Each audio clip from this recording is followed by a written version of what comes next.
Olá, fé e força. Eu me chamo Anderson Oliveira e hoje eu vou falar com vocês sobre um assunto que gera muitas dúvidas. Como deve ser a submissão da mulher dentro do casamento em relação ao seu marido? Lembrando que esta submissão não é o mesmo que escravidão. Nenhuma mulher deve ser tratada como empregada de seu marido, nem ter seu direito à voz impedido. Afinal, a esposa foi feita para ser auxiliadora do esposo. Conforme Gênesis capítulo 2, versículo 18. Nós sabemos que as ordens bíblicas não fazem mal a ninguém, se forem obedecidas de acordo com seu significado. A má interpretação leva aos abusos. O mesmo acontece em relação à submissão da mulher ao seu marido. Alguns maridos utilizam dessa desculpa para tratar mal suas esposas ou como escravas e viver humilhando suas companheiras. Também existem mulheres que não entendem que essa expressão quer dizer, o que essa expressão quer dizer e acabam perdendo a graça e deixando de colher as bênçãos que Deus traz à obediência de sua vontade. Mas antes de continuar, irmãos, curtam o vídeo, se inscrevam, comentem, ativem o sino de notificações para vocês acompanharem os próximos vídeos, tá bom? Então vamos direto ao assunto. Atualmente vemos dentro de algumas igrejas as feministas cristãs, que afirmam que tanto a submissão quanto a autoridade do homem sobre a mulher foi um castigo decorrente da queda do Éden. E uma vez que Cristo veio nos livrar da maldição da queda, já não há razão para que essa relação de autoridade e submissão seja obedecida entre mulheres e homens. Porém, como visto, o princípio da autoridade e da submissão não foi um castigo, não foi algo por causa da queda, mas na criação do homem e da mulher. A submissão e a autoridade não são consequências, mas propósitos de Deus para o casal. Apesar disso, devemos ser realistas e concordar que a queda afetou esse princípio, que até então era totalmente harmonioso e perfeito entre ambos. Eva não era moralmente mais fraca que Adão. Entretanto, Satanás estava atacando a liderança do homem e suas palavras tiveram o efeito de convidar Eva a assumir a responsabilidade primária no momento que houve a tentação. Na queda, podemos dizer que nasceu essa rivalidade. A partir dela, o homem e a mulher se tornaram uma espécie de rivais. E isso é por causa do pecado que deturpou o propósito de Deus. É ele que nos faz ver submissão e liderança como algo errado e ruim. Não é a palavra de Deus que tem que ser mudada, mas o nosso coração. Homens lutando contra a tendência de ser dominadores, mulheres lutando contra o desejo de assumir o papel do homem e se rebelar contra a sua autoridade. Ou seja, a visão cristã da mulher não é opressora, muito diferente de outras culturas. Basta a gente dar uma olhada como são tratadas as mulheres muçulmanas, por exemplo. Em países em que não há a abertura para o evangelho, especialmente nos países muçulmanos. A diferença de tratamento é muito grande para as mulheres dentro de uma sociedade cristã e de uma sociedade islâmica. A orientação da submissão da esposa está em várias partes da Bíblia e a gente conhecer o seu real significado pode trazer grandes transformações no relacionamento dos dois. Sabe-se que também é pedido uma submissão da igreja a Cristo, ou seja, temos que ser submissos a Jesus Cristo. Porém, isso não significa que seja algo ruim. Significa apenas que estamos protegidos por Ele.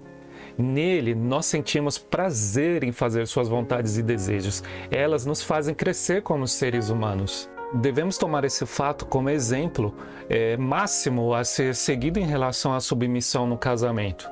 O homem, assim como Jesus, deve ser o líder da sua casa. Ele tem obrigação com Deus e sua esposa. Ser carinhoso, ser atencioso, protetor, aconselhador, respeitoso e ter outras diversas características para ter essa liderança.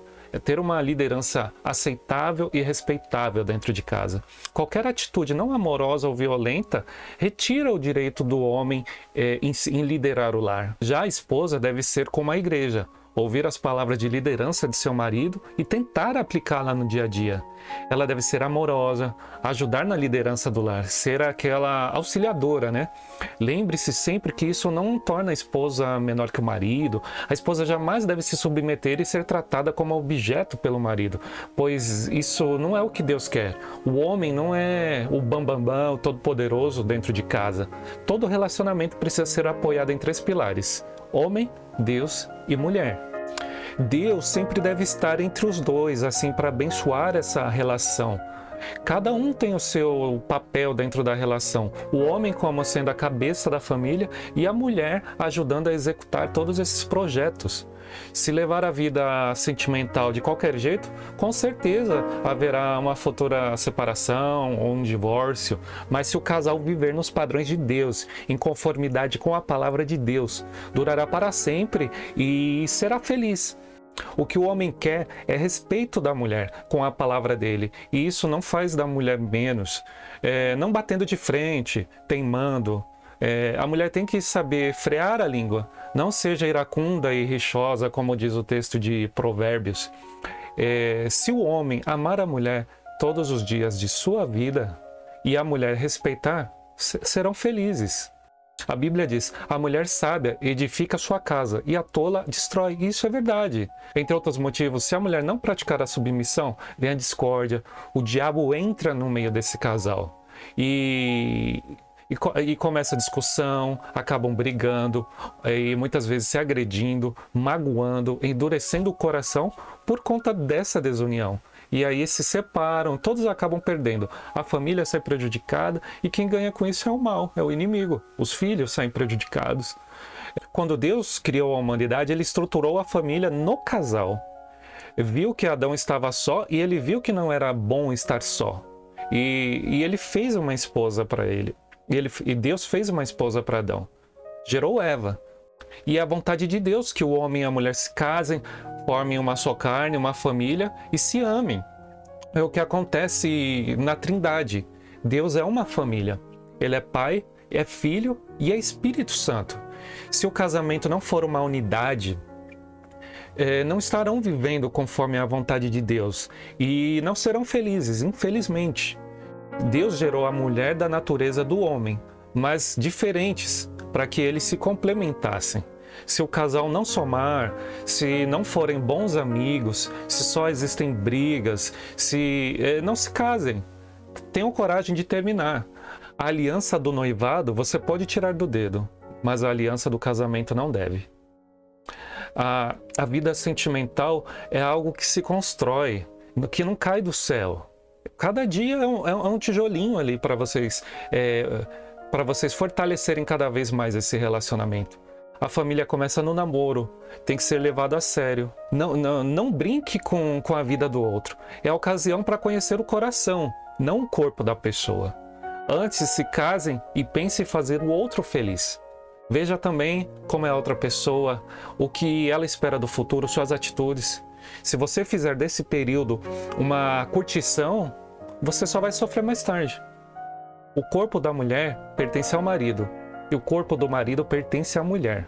Você deve viver seu namoro na seriedade, na pureza e estarão se preparando para um casamento feliz. Se não tem consciência das responsabilidades de um casamento, da presença do Espírito Santo e do Espírito do amor em você, com certeza sua vida sentimental não será boa. Você verá fracassos, decepções, derrota, infelicidade, tristeza e sofrimento. Se você não sabe resolver os problemas, não está pronto para se casar. Enfim, a submissão faz parte do relacionamento. É uma missão compartilhada. O papel do marido é amar a esposa como Cristo amou a igreja. E o papel da esposa é dar suporte ao seu marido para que se cumpra esse desejo de Deus. Nenhuma mulher tem dificuldade de se submeter a um marido que a ama como Cristo amou a igreja. E as esposas estejam sempre sujeitas, cada um no propósito do seu marido, para que se ele ainda não obedece à palavra, ele seja ganho pela sua palavra, pelas suas atitudes, por conta da sua conduta de boa esposa, ao observar o seu comportamento honesto e de temor ao Senhor. Tá? Espero que vocês tenham gostado do vídeo e acompanhem os próximos, tá bom? Curtam esse vídeo, se inscrevam, ativem o sino de notificações, fiquem atentos para os próximos, tá bom, gente? Um grande abraço, até a próxima. Tchau.